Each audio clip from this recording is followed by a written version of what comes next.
Buenas tardes, mi nombre es Alejandro López Lizana y soy doctor en Estudios Literarios por la Universidad Complutense de Madrid. Quería agradecer antes de nada su interés en esta presentación y sobre todo a la organización del Congreso por haber sabido llevarlo a cabo en tiempos tan complicados como los que nos han tocado vivir. Bien, el objetivo de esta presentación es el de analizar los procesos de adaptación que conciernen al personaje de Lucifer Morningstar, creado por Neil Gaiman para la serie The Sandman. Cuando hablo de adaptación me refiero, por supuesto, a una remediación, es decir, trasladar una obra artística a otro medio articulada por medio de un lenguaje completamente diferente. Esto implica que simplemente por el hecho de adaptar algo ya existen unas diferencias mediales que hay que salvar. En el caso que nos ocupa, al trasladar una obra de la literatura al cómic, añadimos un elemento gráfico que no estaba presente en el original. Pero al margen de estas complicaciones que son, como digo, intrínsecas al hecho de adaptar, considero que el personaje de Lucifer Morningstar es paradigmático de hasta qué punto pueden llegar estos procesos a ser complicados. Bueno, vamos a comenzar con una breve introducción del personaje. Y es que Lucifer de Neil Gaiman nace como antagonista para la serie de The Sandman. Y en esta serie bebe de clásicos literarios como La Divina Comedia de Dante o El Paraíso Perdido de Milton. Pero al mismo tiempo tiene que mantener una relación con una continuidad con el universo de DC Comics, que es hogar de superhéroes como Superman o Batman. Existe, por tanto, una tensión entre dos esferas de influencia distintas que tiene como consecuencia que las apariciones de Lucifer en The Sandman tengan importantes variaciones estéticas y tonales, aunque es innegable que Gaiman consiguió conferirle una personalidad propia y reconocible al personaje. Tanto es así que en 1999, al acabar The Sandman 3 años antes, a Lucifer se le selecciona para protagonizar una serie propia guionizada esta vez por Mike Carey.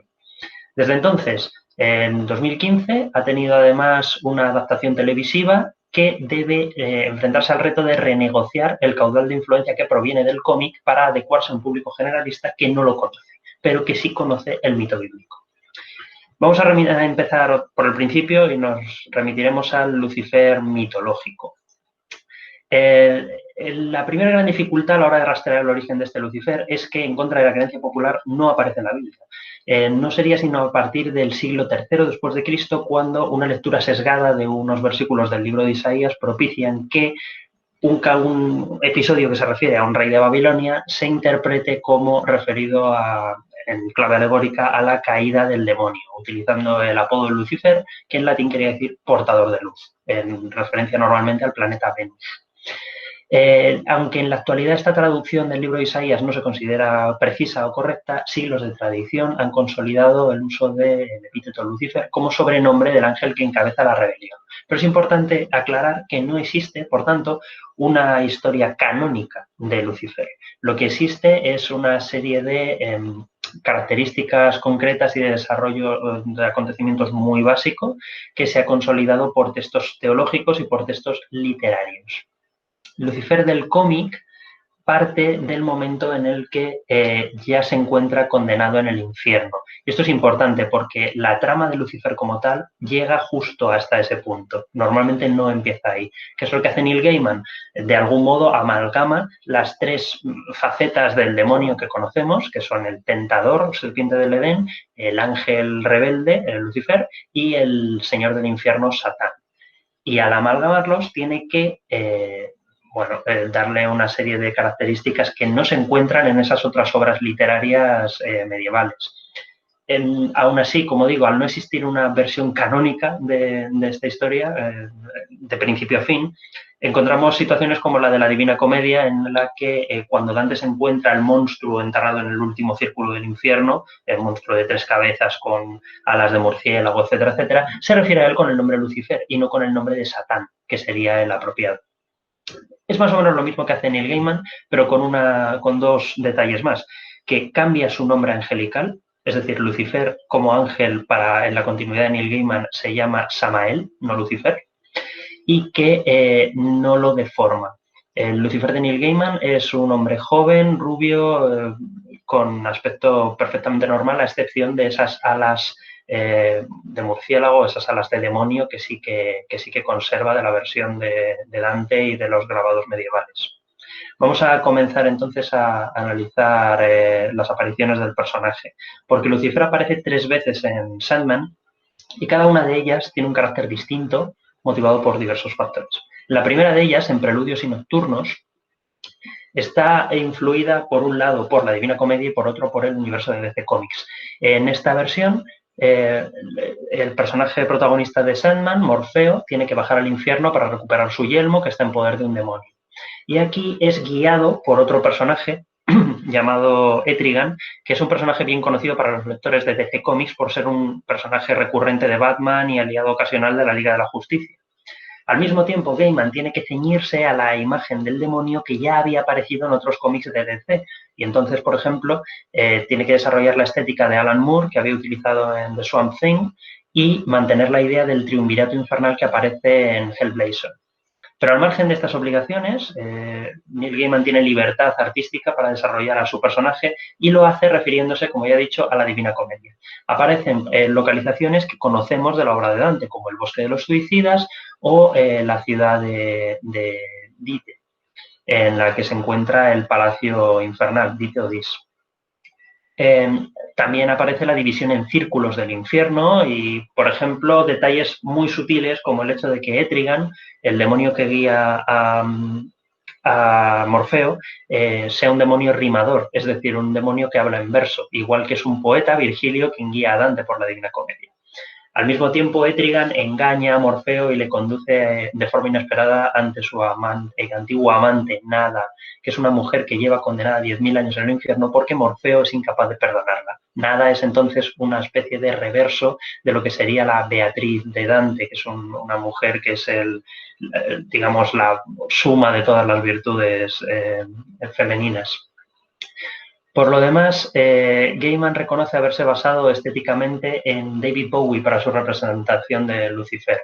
Y esta es la única característica del personaje que se va a mantener del paso de la primera aparición en Preludios y Nocturnos, que tenemos aquí, a la siguiente, que va a ser la de Estación de Nieblas. En Estación de Nieblas, aparte de que visualmente el personaje cambia, es más agudo, menos juvenil, digamos, motivado por un lado por el cambio de dibujante, pero siempre teniendo en perspectiva que Gaiman es el que realiza toda la serie y el que tiene la última decisión sobre todos los aspectos artísticos. Bien. Lo que caracteriza desde el punto de vista narrativo a esta nueva versión de Lucifer es que aquí la influencia más notable es la de Milton, a quien cita directamente. Lucifer dice que esa frase de que es mejor reinar en el infierno que servir en el cielo no la dijo él nunca, la dijo Milton, y Milton estaba ciego. El rechazo de Lucifer a servir se traduce aquí en que en vez de convertirse en un villano arquetípico que desea vengarse de Morfeo por su afrenta en el volumen anterior, que es como se despide en su anterior aparición, aquí le pide ayuda para cortarle las alas y le entrega las llaves del infierno, que ha decidido abandonar. Decide que él deja de ser el regente del infierno y buscar su propio camino. Es decir, esa pulsión miltoniana se traduce en un deseo de libertad individual, no en un deseo de superar a Dios ni de reemplazarlo. Es curioso además que igual que Milton influye en Gaiman, Satanás influye en Lucifer y provoca es decir, el Satanás literario influye en Lucifer y provoca esa evolución como personaje por el rechazo que le causa. La siguiente aparición, última, de Lucifer en Sandman es en Las Benévolas. Y aquí ya aparece como un personaje que ha abandonado el infierno y se encuentra felizmente en un local en Los Ángeles llamado Lux, donde toca el piano. Aunque se le suplica que regrese al infierno, él se niega y demuestra un gusto por la música moderna y por esa nueva libertad que está persiguiendo. Es justo en este punto donde va a retomar el personaje Mike Carey en el spin-off titulado Lucifer. Y claro, Mike Carey está obligado a expandir un universo que ya existe, por lo cual es una secuela de la anterior serie, no es una adaptación, pero sí que emplea los mismos procesos adaptativos que Neil Gaiman. Tiene que recurrir a los mismos hipotextos. Y no extraña entonces que el infierno siga dividido en círculos, que aparezcan nuevos, entre comillas, elementos de la Divina Comedia, como es el primum mobile, ni tampoco que se conserve ese impulso miltoniano como la razón de ser del personaje. En la confrontación final con Dios, Dios, que no comprende ese empeño de Lucifer por rechazar su papel en el orden del universo, le ofrece intercambiar sus puestos. Le ofrece ser Dios para que él pueda ser Lucifer y así entender su posición mejor. Y Lucifer se niega. En lugar de aprovechar la oportunidad de convertirse en el ser más poderoso de la creación, él reivindica que su cara es suya, sus cicatrices son suyas y que él, Dios, no las va a tener con su permiso. Prefiere ser él mismo. No se trata de reemplazar a Dios, sino de escapar de su control desde el principio. En contraste con este carácter profundamente, digamos, intelectual del personaje y profundamente literario, la versión televisiva de la serie es un desafío menor. Se trata de un programa que está concebido desde el primer momento como un procedimental clásico y que solo toma de la obra de Carey la premisa. El demonio se ha cansado de su trabajo y decide abrir un club en Los Ángeles. Como se aburre, descubre que es interesante ayudar a la policía resolviendo casos, que es una forma de condenar pecadores, pero más mundana. Bien, aquí el problema adaptativo que encuentran los creadores de la serie es que por un lado tienen que referirse a un público nuevo que no conoce el cómic, pero por otro lado tienen que contentar también a los fans del cómic y por tanto hacen una serie de guiños constantes a personajes y situaciones del cómic. Por ejemplo, al hermano de Lucifer, el ángel Amenadiel, en el cómic lucha contra Lucifer y este devora su corazón. En la serie, Lucifer simplemente dice, un día, hermano, me comeré tu corazón, pero es una amenaza que no llega a cumplirse nunca. Otro dato curioso es que, si nos fijamos, si el Lucifer del cómic sigue manteniendo la apariencia de David Bowie, el Lucifer de la serie tiene un aspecto completamente distinto, porque los creadores decidieron que ya que no podían contar con el David Bowie original, era mejor no intentar imitarlo y hacer algo completamente nuevo. Así que le cambian el aspecto. Cosa que en la serie es mencionada de forma directa. Hay un capítulo en el que el Lucifer televisivo se enfrenta a los seguidores de una secta, se presenta ante ellos como Lucifer, una secta satánica, y sus seguidores no le creen, no creen que sea el demonio porque dicen que están convencidos de que el demonio es rubio y no moreno. Entonces, claro, existe ese juego irónico, ¿no?, con esa tensión adaptativa de la obra original. Pero no deja de ser, insisto, una obra que intenta llegar a un público lo más amplio posible y, por tanto, recurre otra vez a situaciones y personajes bíblicos, pero abandonando todo ese sincretismo de mitologías y culturas que está en The Sandman y en Lucifer de Mike Carey. Aquí es todo mucho más centrado en la religión judio-cristiana. En cierto modo, entonces, se vuelve a las raíces religiosas del mito, pero otra vez manteniendo la influencia de los cómics de DC de superhéroes. Y así ocurre que Lucifer hace un cameo en la serie de Arrow, bueno, en un crossover que hicieron de Crisis en Tierras Infinitas, con personajes, en fin, de una serie de superhéroes. Se trata, en definitiva, de un personaje cuyo desarrollo está oscilando constantemente entre la emancipación y el retorno a las fuentes originales. Lucifer continúa apareciendo hoy en día en las series de DC, al mismo tiempo que se emite el show de Netflix. Entonces, ambos se han convertido en un referente que los creadores de las respectivas obras pueden elegir ignorar o no, o influirse mutuamente. Todos estos condicionantes conllevan que el proceso de creación del Lucifer escrito y su homólogo televisivo no pueden conceptualizarse mediante una cadena de adaptaciones lineales, sino que es un modelo más bien poliédrico, con el potencial añadido de que sus vértices se retroalimenten en el futuro. Y esto es todo. Muchísimas gracias por su atención y disfruten del resto del congreso.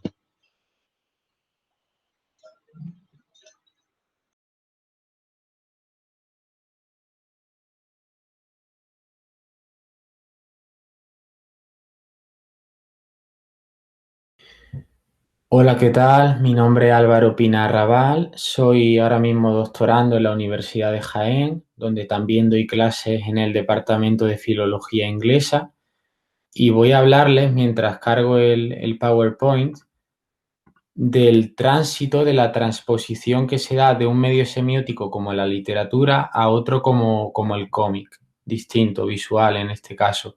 Para ello voy a utilizar un ejemplo concreto, el de El puente del troll, un relato de Neil Gaiman, que ha sido recientemente adaptado al cómic por una dibujante norteamericana llamada Colin Doran. ¿De acuerdo?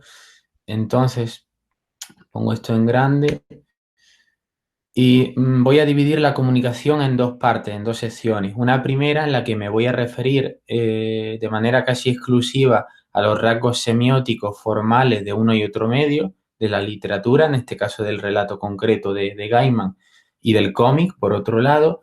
Y en segundo lugar, una segunda sección en la que aludiré al tránsito, a la transposición de los elementos tanto temáticos como formales que había en el relato al nuevo formato, al nuevo medio del cómic, de la adaptación de Colin Doran, ¿vale?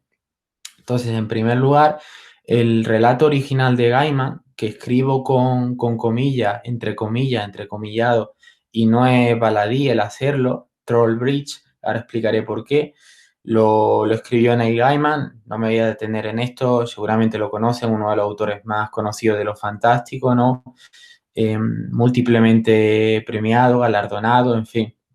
Escribió el relato Trollbridge en 1993 para incluirlo en una antología, esa que ven ahí, Snow White, Blood Red, en la que se incluían otros relatos que recuperaban, que reactualizaban fábulas clásicas en clave contemporánea, en clave ya de finales del siglo XX, ¿no?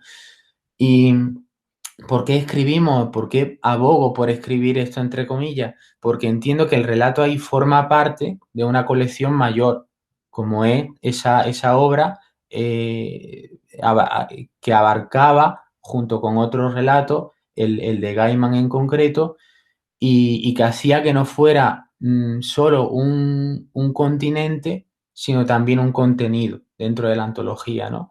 5 años después, en Smoke Mirrors, Short Fiction and Illusions, que sí que es una colección ya exclusivamente dedicada a relatos de Gaiman, se vuelve a antologizar Trollbridge, el relato en concreto, pero sigue formando parte de una colección mayor, de un libro que abarca, que engloba otros relatos, ¿no? De ahí que abogue, insisto, también en este caso por escribirlo con comillas en vez de con cursiva, como sí haremos, lo explicaré a continuación, con la adaptación de Colin Doran.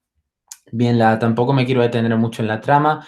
El relato Trollbridge es una nueva versión de una fábula noruega que se titulaba Los tres machos cabríos Groove, en la que tres hermanos pequeños van a cruzar un puente donde hay un troll.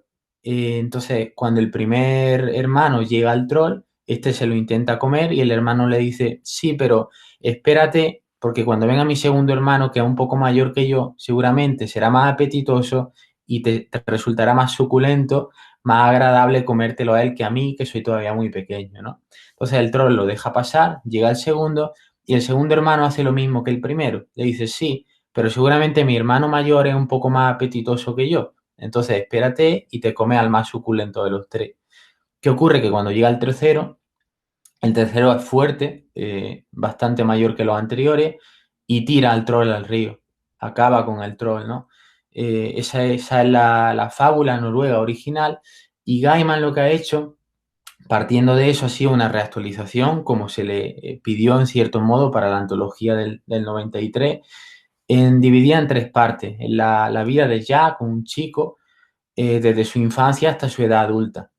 La infancia atraviesa una etapa de inocencia, de felicidad, de ignorancia, en definitiva, no distingue bien los constructos sociales del mundo, cómo funciona en términos sociales y políticos el mundo, ¿no? La sociedad, y se encuentra ahí ya en la infancia, se encuentra con el troll por primera vez. ¿Qué hace cuando se encuentra el troll Jack?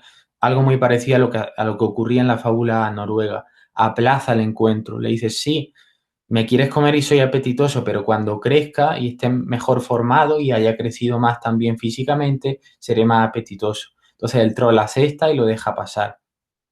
En la adolescencia, bueno, Jack se ha echado una primera novia, se llama Luis, se encuentra mientras está reunido con la novia debajo del puente con el troll aparece debajo del puente, en el caso del relato de Gaiman, aparece el troll y ya en Jack vemos ahí lo que he denominado oscuridad incipiente.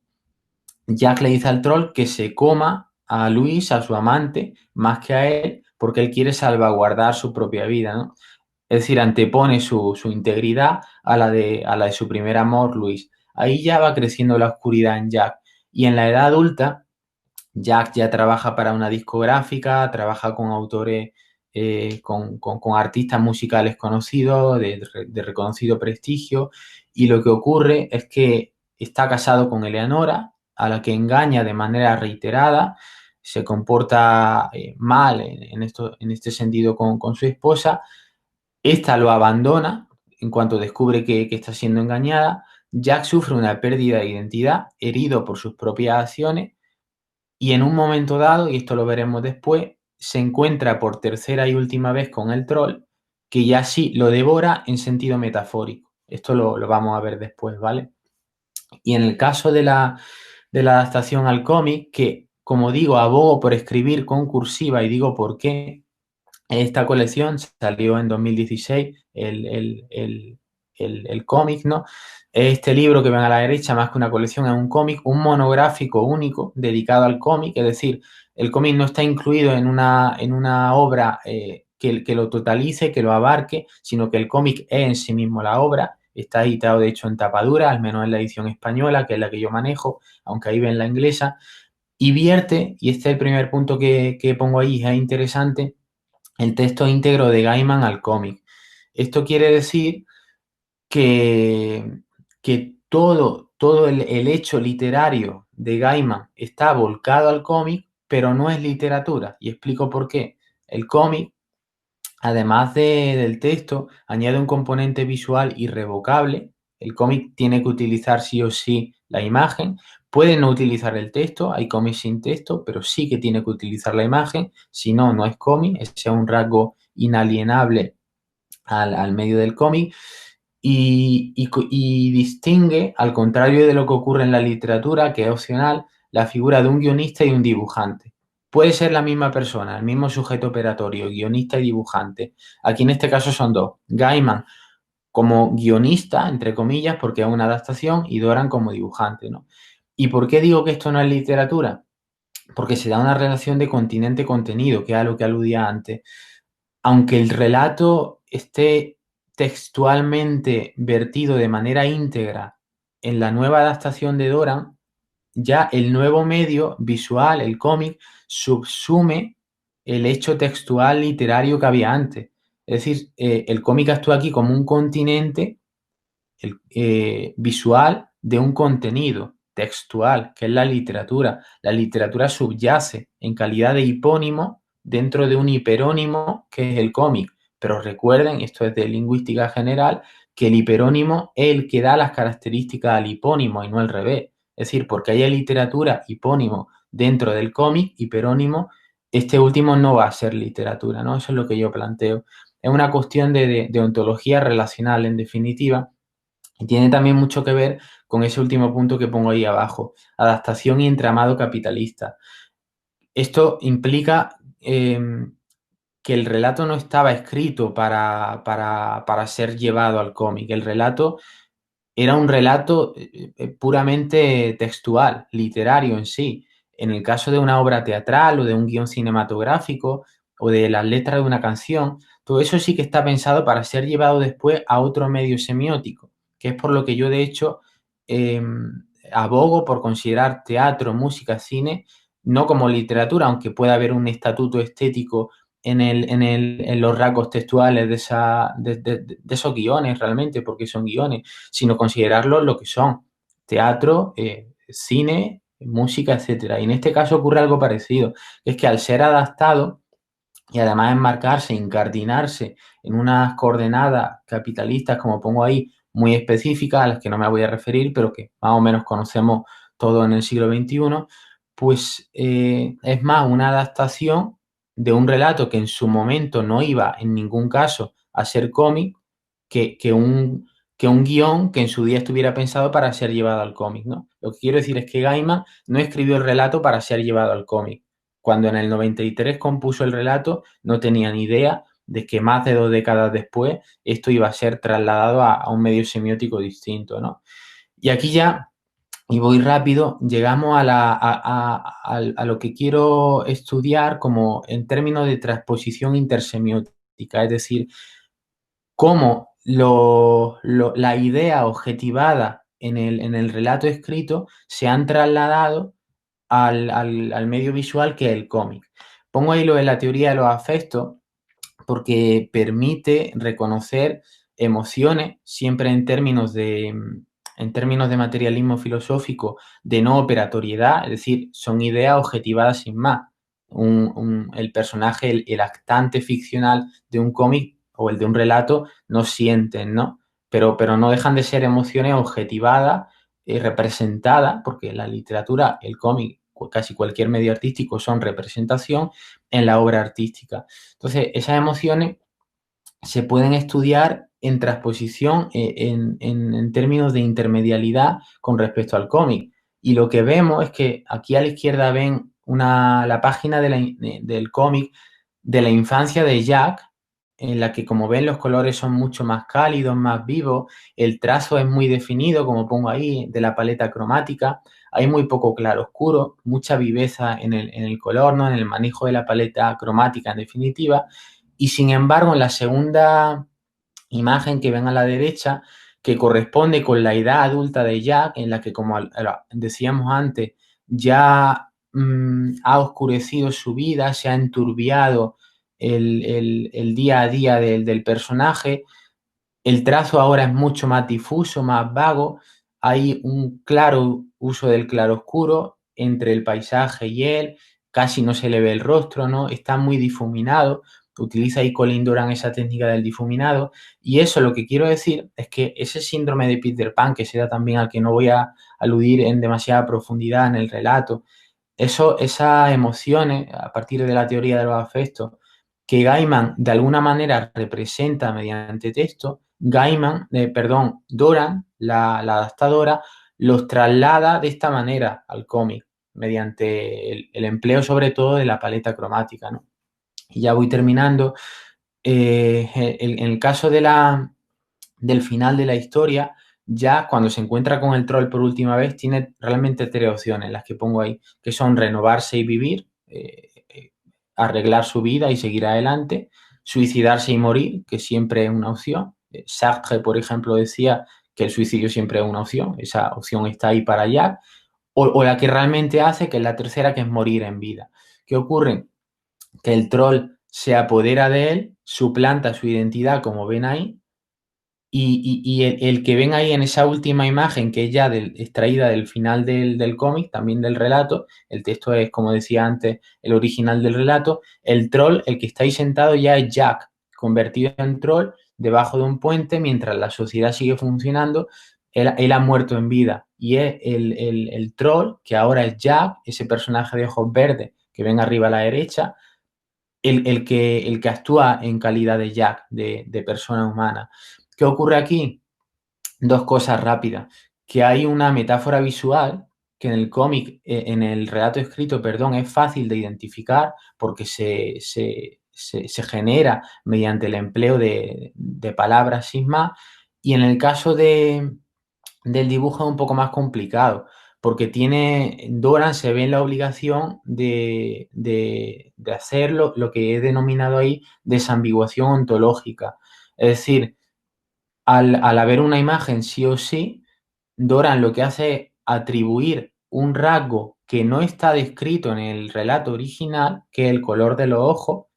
Aquí pone el color de los ojos verdes para Jack y, bueno, perdón, verdes para el troll y azules para Jack, para que después, una vez se cambien, Jack tenga el color de ojos azules que tenía el troll cuando ya está convertido en troll debajo del puente, y el nuevo Jack, que es en realidad el troll, los tenga verdes, mediante ese rasgo desambigúa lo que en el relato no se da, que es una información que no necesita Gaiman en el caso del texto escrito para generar una metáfora. Doran sí necesita eso, ¿no? Y de hecho aquí un poco es donde bascula la concepción del relato y también por extensión del cómic como relato fantástico, en cuanto que se naturaliza el elemento fantástico, valga la redundancia, del troll, o como realismo mágico, Bueno, perdón, en el caso del fantástico no se naturalizaría, sino que aparecería y sorprendería al personaje, y en el caso del realismo mágico sí. Ahí lo que habría sería una naturalización del elemento fantástico, entre comillas, que sería el troll, ¿no? Y bueno, termino. Quiero terminar simplemente con 3 conclusiones rápidas. La primera es que el cómic actúa aquí como hiperónimo de la literatura, ya lo he dicho antes, como un continente de un contenido que es la literatura, pero no es literatura en sí misma. La adaptación de Doran no es literatura, sino cómic. En segundo lugar, esto es interesante, aunque alude más a elementos de tipo sociocultural, sociológico, económico, realmente capitalistas, como decía, es que la adaptación al cómic ha tenido más éxito en términos cuantitativos que el relato original de Gaiman, porque se ha vendido más, si es que lo medimos así, ha llegado a un mayor número de lectores y eso es mesurable en términos numéricos, cuantitativos, y que no obstante no tiene nada que ver con la calidad del relato, del relato o de la adaptación. Y yo entiendo aquí, esto lo plantearon Pissoa y Rousseau hace mucho, yo entiendo aquí que la calidad tanto del relato como del cómic han de medirse por separado y atendiendo sobre todo a la especificidad semiótica de cada medio, de la literatura y del cómic, ¿no? Y por último, termino, se da una transposición intersemiótica de la idea objetivada en el texto. Son distintas, sí, porque como acabo de decir, en cada medio los rasgos semióticos cristalizan de un modo diferente, pero al final la esencia, el fondo, lo tematológico, si queremos decir, es común. Hay un fondo común en esos elementos, ¿no? Por eso sí que es posible hablar de transposición sin que esto implique que los rasgos formales son los mismos. No pueden ser los mismos porque los medios, literatura y cómic son distintos. Nada más, espero no haberme extendido mucho y muchísimas gracias por su atención. Espero que disfruten del resto del congreso.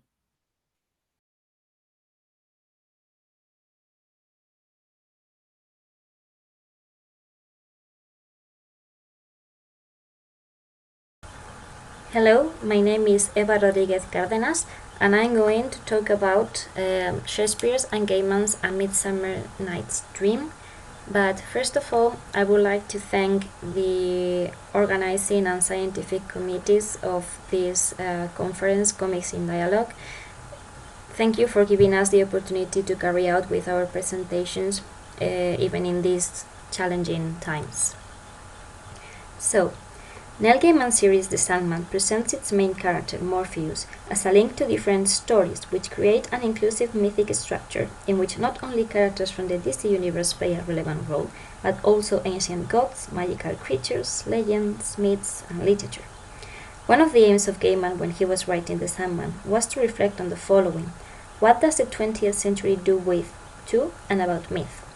Thus the readers can observe, as they read throughout the issues, how the world, even nowadays, is influenced by myths, although some of them may be already forgotten.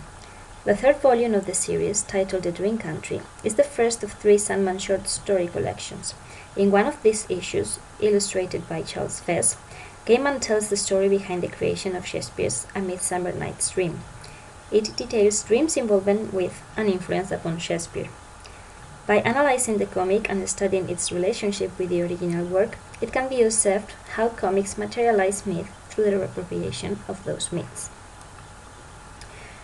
While there have been comic book versions of Shakespeare's plays, there is a series which involves the character of Shakespeare himself. Sandman, written by Neil Gaiman, uses Shakespeare to explore the idea that genius is itself a responsibility which leads to burdens almost too great to bear, an idea which reflects both the modern view of genius and the life of Gaiman as he created the comic. Launched in 1988, the comic broke new ground in several ways. First, it was neither completely mainstream nor completely alternative. Mainstream comics are corporately owned, aimed at children and teenagers, and follow the adventure or detective format, while alternative comics are usually individually written and published, aim at adults, and reflect a specific individual vision of the world. Where Sandman is owned by DC Comics, it has a darker, more adult tone. Another difference is the main character. Instead of a superhero, as in mainstream comics, or a real person, as is often the case in alternative comics, here the protagonist is Dream, also called Morpheus. one of the seven endless. The endless are dream, death, destiny, desire, despair, delirium, and distraction. Seven brothers who are the embodiments of essential characteristics of life. They control and create these characteristics, interacting not only with humans but with gods, demons, and other life forms. Another important difference between Sandman and other comics is in the literary, allusive style in which it is written. Gaiman makes a huge number of historical and literary references to, among others, Greek, Egyptian, and Norse myth, the Bible, Milton, 1001 Arabian Nights, and, of course, Shakespeare. Shakespeare plays an integral part in the mythology and texture of Sandman, in the sense that Shakespeare, as a character and a cultural symbol, carries a significant part of the burden of the series' meditation on the character and meaning of dreams. For Gaiman, dreams, and he means both sleeping dreams and waking wishes, are both the shadow and seed of reality. Shakespeare, as a character, discovers through his life and the course of the series the necessary laws tied to a life of bringing dreams to life. He becomes, in essence, a human dream, losing his freedom because humanity has needs of his gifts. As Shakespeare also becomes a symbol of Gaiman himself, an author suddenly caught up in a cultural phenomenon much larger than he ever expected, and which he is no longer entirely sure he desires. Shakespeare appears in only 3 issues, but 2 are wholly devoted to his plays and his life. Men of Good Fortune, issue number 12 of the series, shows us Shakespeare at the start of his playwriting career, talking to Christopher Marlowe. "I would give anything to have your gifts, or more than anything to give men dreams that would live on long after I am dead. I'd bargain like your Faustus for that boon." The King of Dreams comes up to him and asks for a reiteration of that desire. "I heard you talk, Will. Would you write great plays? Create new dreams to spur the minds of men? Is that your will?" "It is," Shakespeare replies. Gaiman presents Shakespeare as a man who gives up all true connections to everyday life for eternal glory and comes to regret the bargain. Gaiman creates Shakespeare as the human mirror of dream, suffering loss and both under responsibility as dream is. However, unlike dream, Shakespeare is unaware of the reasons and consequences of his desires. These ideas are hardly clear from Shakespeare's first appearance, but they are fleshed out in the issue devoted to his second appearance, in issue 19, which is entirely concerned with Shakespeare and is called A Midsummer Night's Dream. In this issue, Gaiman not only weaves his mythology through the historical figure of Shakespeare, but also through his play. Shakespeare's story is set in the world of Athens, containing English tropes, including European fairy myth, and contains 4 different plots: the Athenian Lord Theseus' marriage to the Amazon Hippolyta, the love triangle among the lovers Lysander Hermia and Demetrius Helena, and the argument between the fairy king and queen, Oberon and Titania, who wants to keep an Indian boy that Oberon desires, and the Athenian workers who practice and put on a poorly performed play for Theseus' upcoming wedding. In Gaiman's story, he provides a parallel meta-commentary on the action and plot of Shakespeare's play and his personal life. It is a wonderful exploration of the power and cost of achieving dreams. It is in this issue that the bargain dream offered Shakespeare is fully explained. We discover that in exchange for being able to write great works, Shakespeare has promised to write 2 plays for dream, one at the beginning of his career and one at the end, both celebrating dreams. The first half of the bargain is discharged when Shakespeare, in 1593, writes A Midsummer Night's Dream. Morpheus has invited the real fairies depicted in Shakespeare's play to watch the first performance. Gaiman intercuts between the fairies watching and commenting on the performance itself, which draws on text from Shakespeare's play, and the actors backstage. Gaiman's tale focuses on several characters, such as the comic relic fairies, the Dream Lord's conversation with the real Queen Titania and King Oberon, as well as Oberon's interactions with the real Robin Goodfellow, also known as Puck.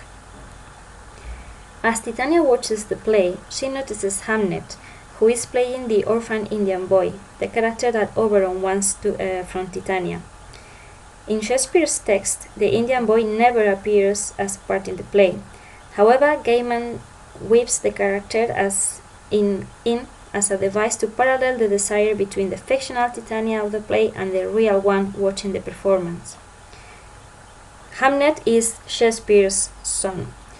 We see the regard that the fairy queen gives the boy, which contrasts with Shakespeare's unwillingness to give any attention to Hamlet. The panel that follows one of the images of Shakespeare ignoring his son reveals Puck playing Puck, stating Shakespeare's lines from the play, "Lord, what fools these mortals be." Through montage, Gaiman's scene juxtaposes with Shakespeare's, and a new meaning arises.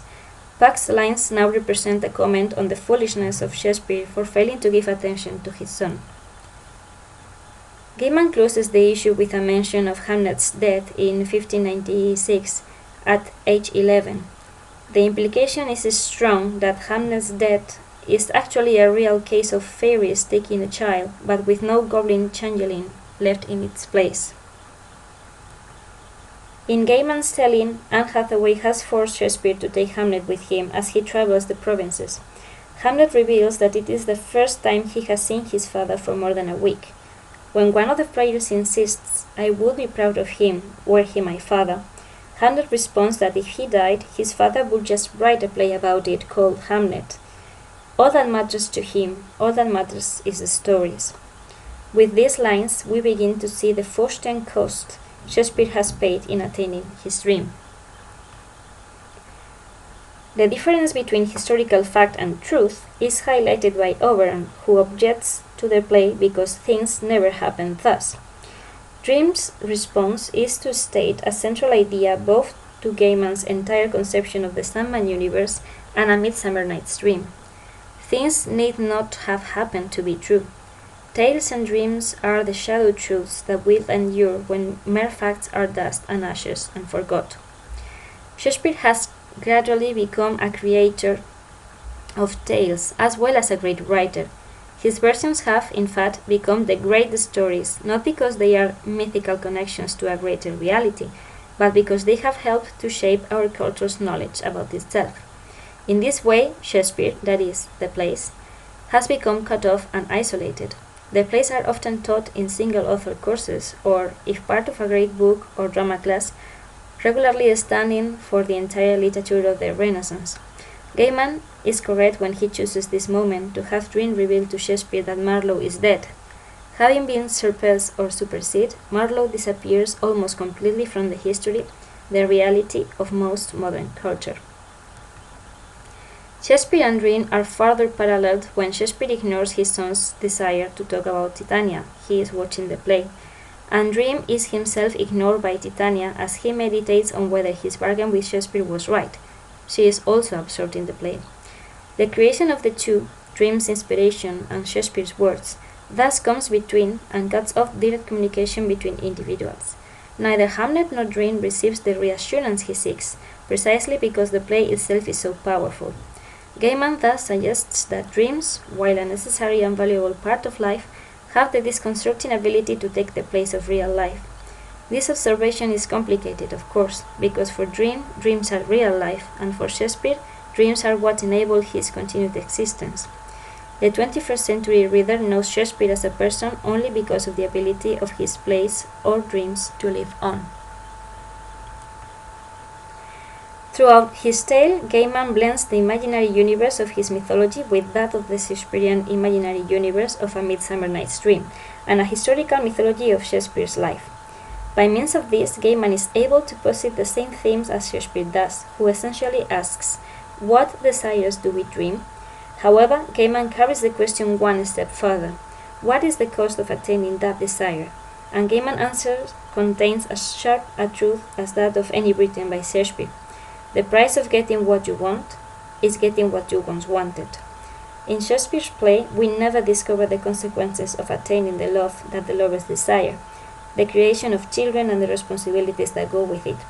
Gaiman, through his mythic tale, creates anew what has been lost in the classical myths, which used to be in the minds of people, allowing them to see its relevance to something happening in their life, giving them a sense of perspective on what is occurring in their lives. Like Shakespeare, Gaiman finds himself praised for creating something completely new and innovative While uneasily aware that most of the plots and characters and much of worldview is borrowed from sources now obscured by his creation, Gaiman, through Shakespeare, is admitting that his creation is a collaborative process. Some of the story is me and things I thought, but some, perhaps most, comes from outside. Shakespeare's characters continue to speak to us, just as his plays do, and to be infinitely plastic, bending to fit the current needs of a brighter oral culture. At one point, a character asks Dream if he is always so pale, and the king of stories responds, "That depends on who's watching." It seems that, like Dream, Shakespeare's character depends mainly on who's watching. Thank you very much for your attention.